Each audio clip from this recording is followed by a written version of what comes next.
Amén. Invitamos a misionero y pastor Felipe Polizón, por favor. Nos va a traer el mensaje de hoy, los abuelos. Pueden tomar asiento.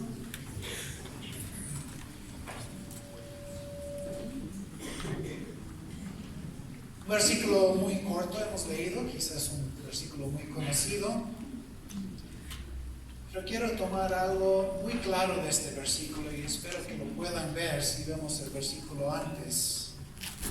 Termina con el nombre de Cristo Jesús.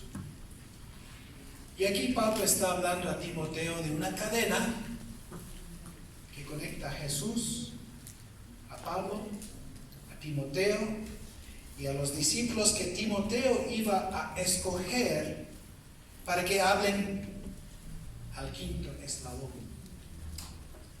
Eslabón por eslabón. Cristo, Pablo, Timoteo, los discípulos de Timoteo y los discípulos de los discípulos de Timoteo.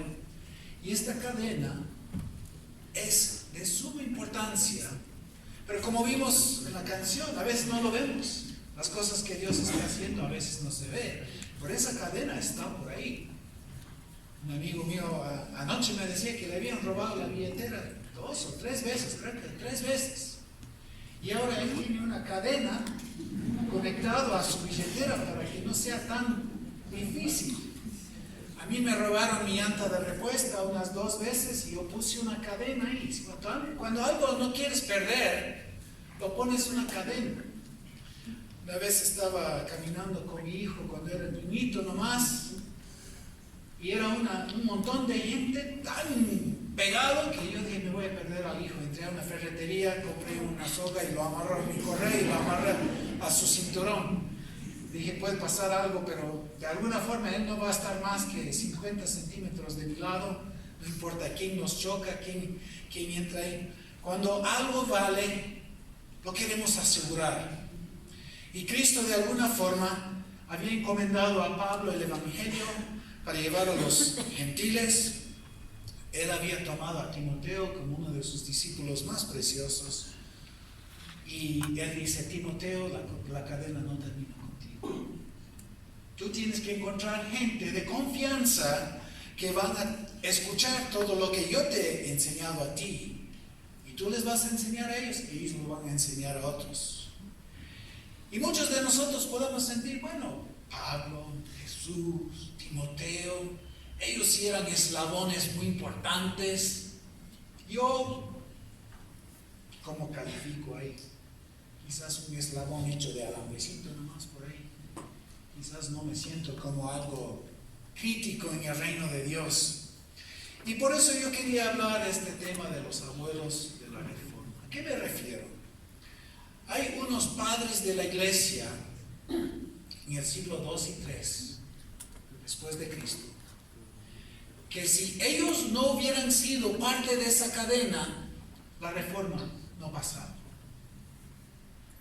Hablando humanamente, porque Dios en su soberana autoridad puede hacer las cosas como y cuando quiere, pero Él soberanamente escogió a estas personas para ser esa parte de la cadena, para que existiera la reforma. Y me fascina porque los reformadores no son gente tan distinto que nosotros. Tuvieron problemas, tuvieron pecados, tuvieron enfermedades, pero como parte de la cadena vemos fidelidad, vemos que funcionaron, que no soltaron para que la cadena se quede en el suelo dividido. Y la verdad, desde Jesús a Pablo, a Timoteo, a sus discípulos hasta nosotros, no sea continuo. Entonces vamos a ver un rato a un hermano de esos padres que se llama Atanasio. Si ustedes ven en la historia, van a descubrir muchas cosas. Yo soy el peor historiador del mundo. Yo me olvido de las fechas, me olvido de los detalles, pero la historia me encanta. Entonces les voy a contar la historia de cómo Dios ocupó en algunas situaciones a estos padres de la iglesia, para que podamos entender un poco qué es ser parte de la cadena. San Atanasio, no sabemos mucho de su juventud. Sabemos que nació quizás en 296 años después de Cristo, hasta 298, en esas fechas. Como digo, no soy bueno con fechas. Y no sabemos mucho de su educación, no sabemos mucho de su trascendencia espiritual, pero sabemos que cuando llega la discordia en la iglesia sobre la divinidad de Cristo, Él es una persona que dice, es así y de aquí no me muevo. Ahora yo sé, pero ¿cómo Él sabía? La historia nos dice que Atanasio fue el primero en mencionar los 27 libros del Nuevo Testamento. O sea, póngase a pensar, estamos ya 300 años después del nacimiento de Cristo y recién están asegurándose en cuáles son los libros canónicos del Nuevo Testamento. Yo dije, eso es muy interesante que Atanasio menciona esos 27 libros que ahora forman nuestro Nuevo Testamento. Pero vamos un poco más adentro. ¿Por qué Él los reconoció como canónicos? Porque había pasado tiempo en ellos. Él los había analizado, los había leído, los había visto como quizás su pan diario. Él había tomado tiempo y sabemos que estos padres de la iglesia originales tenían una vida de oración y la palabra. Entonces Atanasio, cuando le vemos ya en el concilio de Nicea, que va a tomar lugar en 325, y no solo había un concilio, había una historia de división, y él estaba luchando por esa doctrina, la divinidad de Cristo. Que ahora leemos la Biblia, leemos el Nuevo Testamento, y ¿cómo estaban con ese problema? ¿Cómo podían pensar esas cosas? Pero hay que entender que era también en esa época cuando Constantino declara que todo el imperio romano ya es cristiano, y entraron un montón de cosas hablando del sincretismo. Ahí entró un montón de sincretismo. Y esa gente que habían recién entrado, supuestamente declarados cristianos, pero no creían en el Señor Jesucristo, trajeron una confusión increíble. Y Ario toma provecho en eso y trata de poner ahí una discusión, un ataque a esa doctrina de la divinidad de Cristo. Y es Atanasio, que es como una piedra que no se mueve. Y uno dice, pero la cadena hasta Atanasio.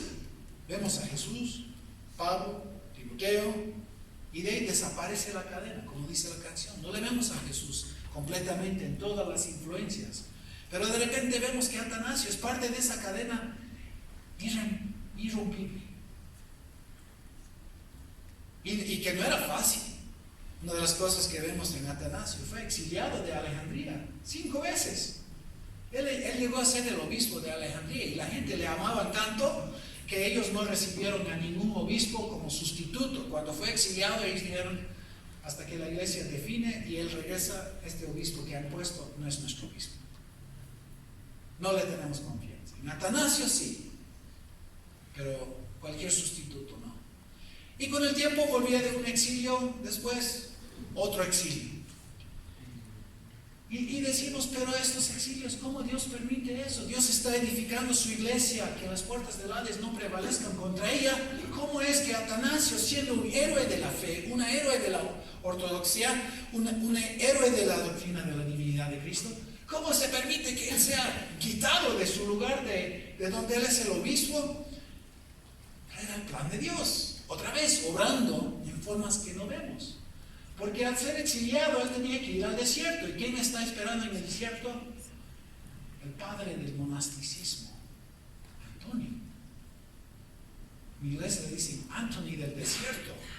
Pero era uno de esos que comenzó esa idea de salir al desierto, estar a solas con Dios.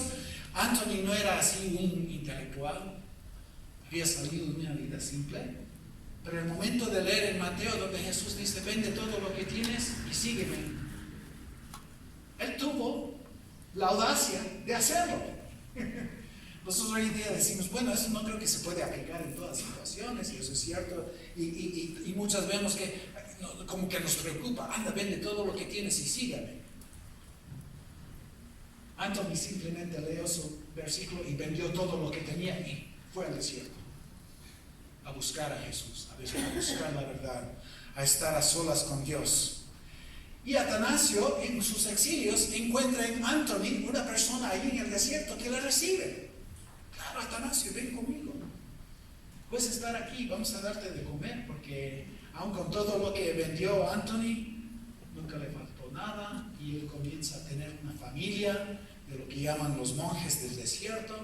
Tenían cosas muy interesantes en su teología, y un hombre de Dios al final.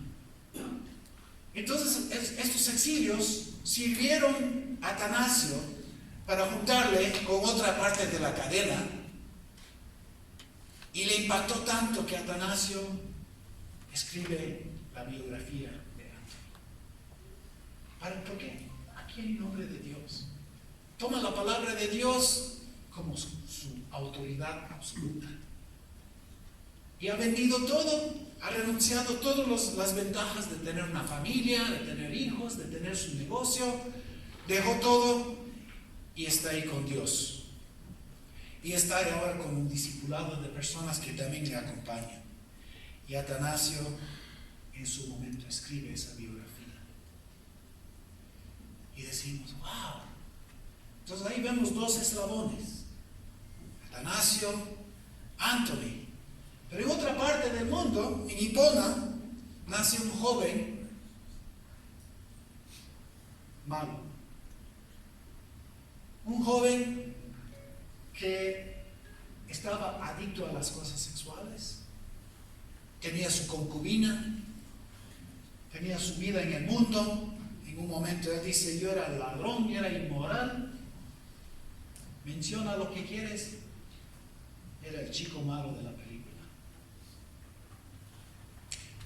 Y no tiene nada que ver con Atanasio, con Anthony, no tiene nada que ver con la iglesia. Sus padres cuando era joven se convierten, pero no le llevan a él a los pies de Jesús. Es como dice, qué pena.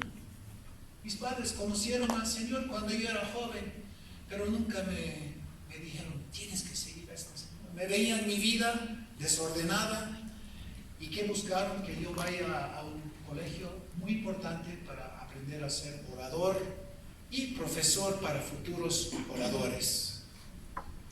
Porque se ganaba bien en ese negocio. Había gente muy rico que quería mandar sus hijos a estar con alguien que podía enseñarles todo lo que era ser orador, porque ahí estaba la tradición griega del Senado y los grandes filósofos y los que podían hablar bonito, podían manejar las palabras.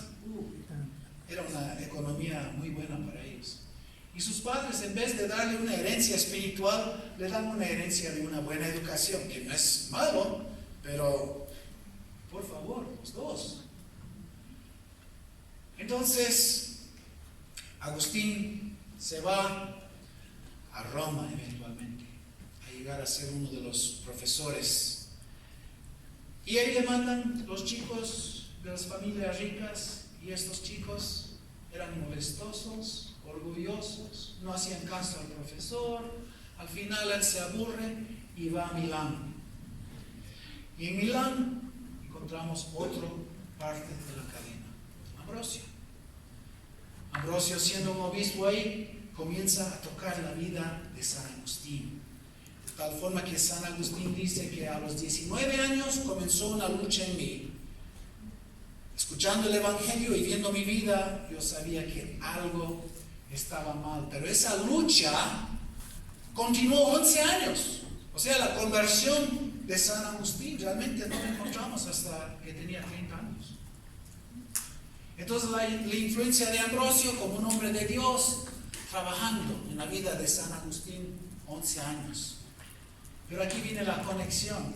Saltamos desde Alejandría a Milán y aparece ahí, no sé cómo, esta biografía que Atanasio había escrito de Anthony.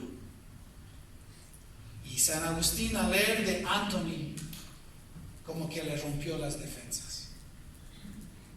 Y él dice, no, de veras, la iglesia no es solo una religión, no es solo una cosa bonita de doctrinas y de teología. En Anthony él dice, no, hay la posibilidad de ser un siervo de Dios y tener ese beneficio, esa bendición de ser eso más que cualquier otra cosa.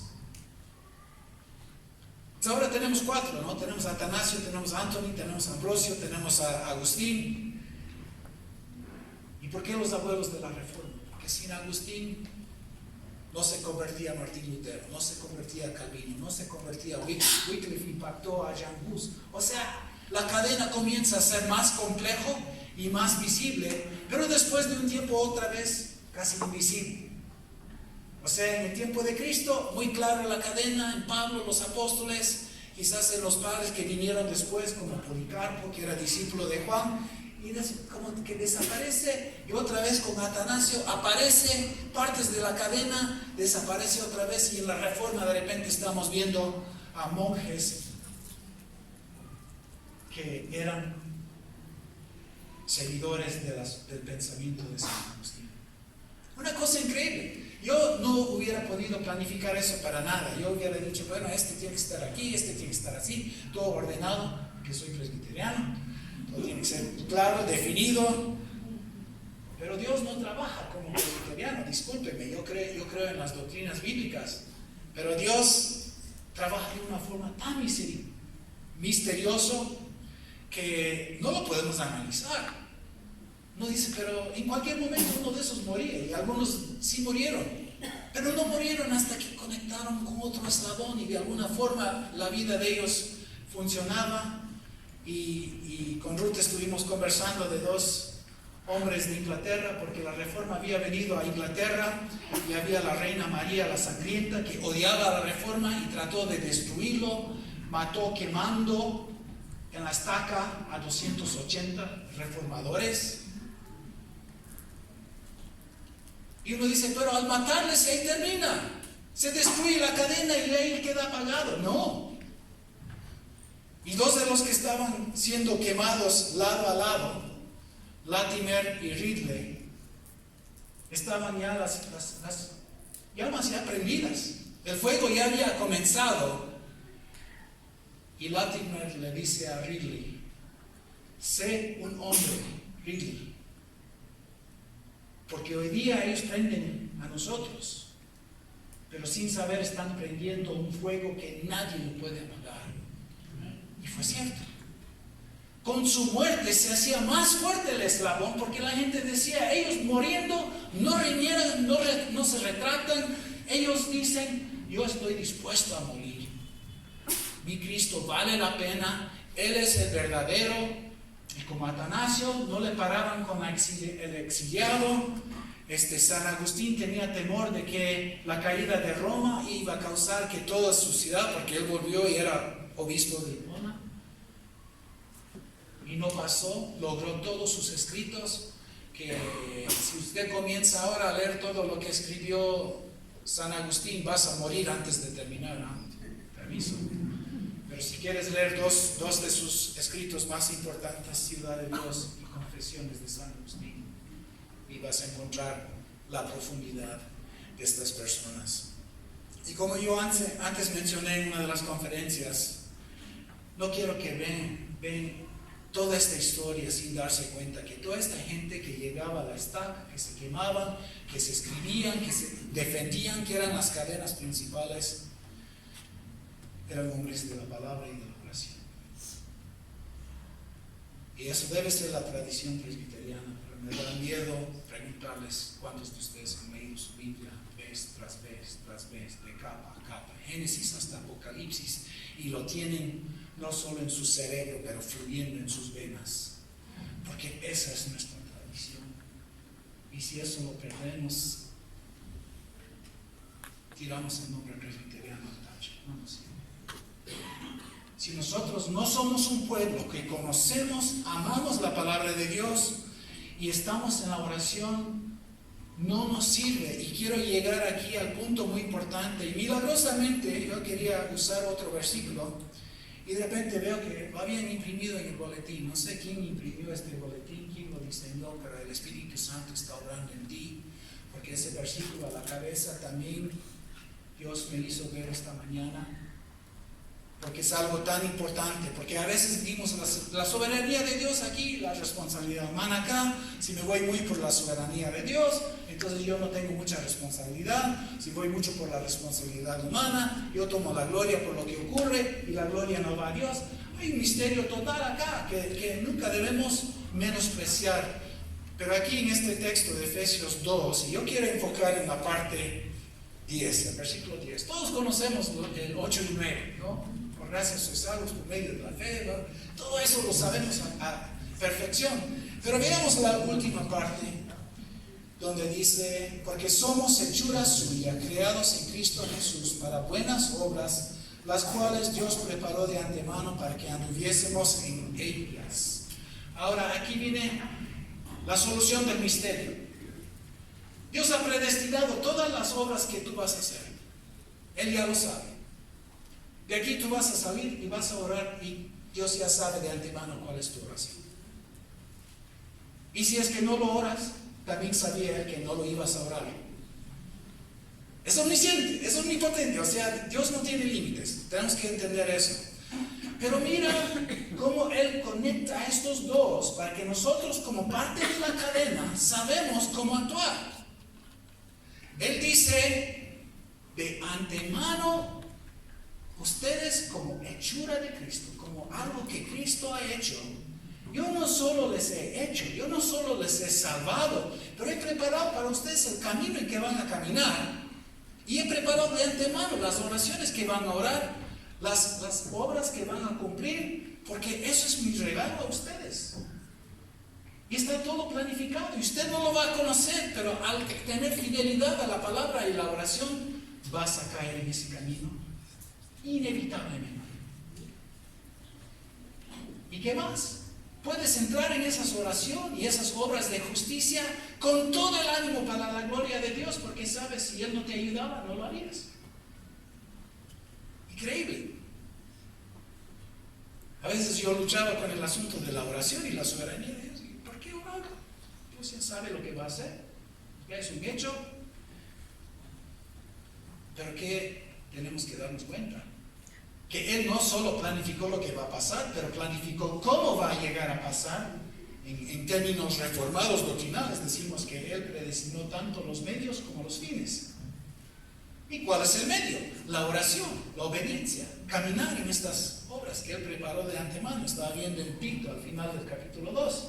Si quieren revisarlo, hay una frase muy interesante, dice: celoso de las obras buenas. Pablo está hablando a Tito, otra parte de la cadena, y está diciendo que esto del Evangelio produce en nosotros un celo por las obras de Dios. ¿Por qué un celo? Porque son cosas que Cristo mismo planificó para nosotros, para que anduviésemos en ellos. No es al azar.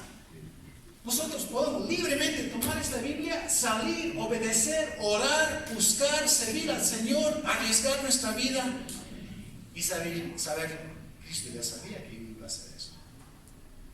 Hasta Él me preparó para eso. Y no solo me preparó a mí como hechura de Cristo, preparó esa obra para que yo pudiera caminar en eso. Y podemos ver ahí que el misterio de lo que estaba pasando con Atanasio, con Anthony, con Ambrosio, con San Agustín, con los que iban a leer los escritos de San Agustín, como Lutero, Calvino, Wycliffe, no era por casualidad. Dios estaba forjando una cadena increíblemente perfecto y definido para su obra, para que al final solo podríamos decir: gloria a Dios. Calvino no planificó esto, Lutero no planificó esto, San Agustín no lo planificó, ni Pablo lo planificó. Era obra de Dios, diseñado de una forma que al final, cuando termina cualquier vida y vemos ese eslabón, den gracias a Dios. Increíble lo que hiciste en esa vida. La otra vez que estuve aquí visitando, mencioné al misionero Jonathan Patton, que era un misionero escocés, presbiteriano, que fue a la isla que ahora llamamos Vanuatu, y por el comienzo de su trabajo misionero parecía un fracaso. Perdió a su esposa, perdió todo lo que tenía en una isla donde él tenía que acostarse sobre la tumba de su esposa para que los caníbales no vengan, agarren su cuerpo y le hagan una fritada esa noche. Yo no puedo imaginar. Y cuando volvió a Escocia dijeron, ¿y por qué abandonaste tu lugar? O sea, él había hecho un trabajo de sacrificio increíble y los humanos no podían apreciarlo, pero Dios sí, y él vuelve y en otra isla 100% de la isla se convierte a Cristo. Y un pastor estaba contando esta historia de Patton y dice, tenemos que recordar, Patton, ¿qué cosa es? Tierra, como todos nosotros. Somos tierra, lo dice bien claro, ¿no? Salmo 103:14. Él conoce de qué somos hechos y es tierra. Pero después él dijo, pero ay, qué tierra. Tierra preciosa porque es hechura de Cristo. Entonces, es el balance perfecto. Somos parte de esa cadena. Tenemos un ministerio, tenemos obras que Dios ha preparado de antemano para nosotros, para que camináramos en ellas, pero al final la gloria es para Dios. Pero la alegría para nosotros. Está mal, ¿no? Él recibe la gloria, nosotros la alegría y el gozo al ver lo que Él está haciendo. Entonces, algunos estarán diciendo, a mí que no me importa Atanasio, él ya murió hace 1800 años, o sea, no me importa San Agustín, parece otro santo de los católicos, a mí no me importa. ¿Qué nos debe importar? Es que nosotros tenemos todo lo que tuvieron ellos para ser partes de esa cadena estratégica. Y tenemos una tradición de personas que se sacrificaban para ser parte de esa cadena estratégica. Mecha de alambre número 18 que al doblarlo 3 veces ya se rompe. De fierro. Antes tenía una cadena para remolcar vehículos y yo remolcaba vehículos hasta 20 toneladas y esa cadena fácil. Eso es lo que queremos ver, una cadena que puede mover el mundo. Pero si solo vemos el contenido de la enseñanza de estos abuelos de la Reforma y de los reformadores y de otros hombres de Dios, vemos sus enseñanzas, vemos sus ideas teóricas, vemos sus doctrinas muy bíblicas y todo se queda aquí y no llega aquí, la cadena se rompe. Si no hay esa consideración, yo tengo que ser hombre y mujer de oración, yo tengo que ser hombre y mujer de la palabra. Una de las cosas más lindas que salió de la Reforma es la doctrina del sacerdocio universal del creyente. ¿Qué quiere decir eso? Tenemos un sumo sacerdote y no soy yo, no es otro pastor, no es el único sumo sacerdote, es Cristo. Pero bajo el sacerdocio de Cristo, todos tenemos un sacerdocio. El sacerdocio universal del creyente quiere decir que todos debemos predicar, todos debemos compartir, todos debemos ser gente de oración, todos debemos ser gente que conoce y vive de esta palabra. Y en la Reforma se perdió algo de eso porque aun Calvino, Lutero, San Agustín, todos ellos no se vieron que había entrado una jerarquía en la iglesia. De que hay algunos por aquí que deben ser buenos creyentes, deben bautizarse, deben tomar su curso de membresía, deben asomar los domingos, deben calentar su banquita y portarse bonito. Y solo los importantes, los líderes, los pastores tenían que hacer el trabajo de la obra.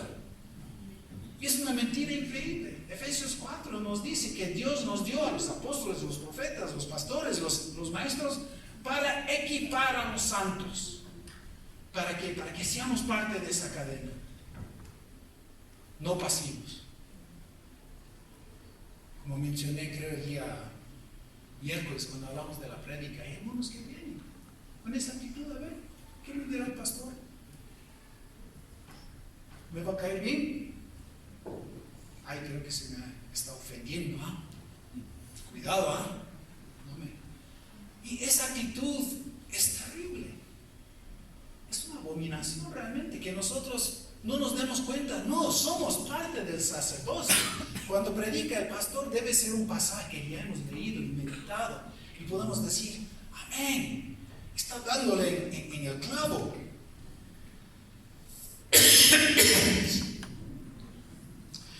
Tos amplificada, creo que voy a tener medicina amplificada.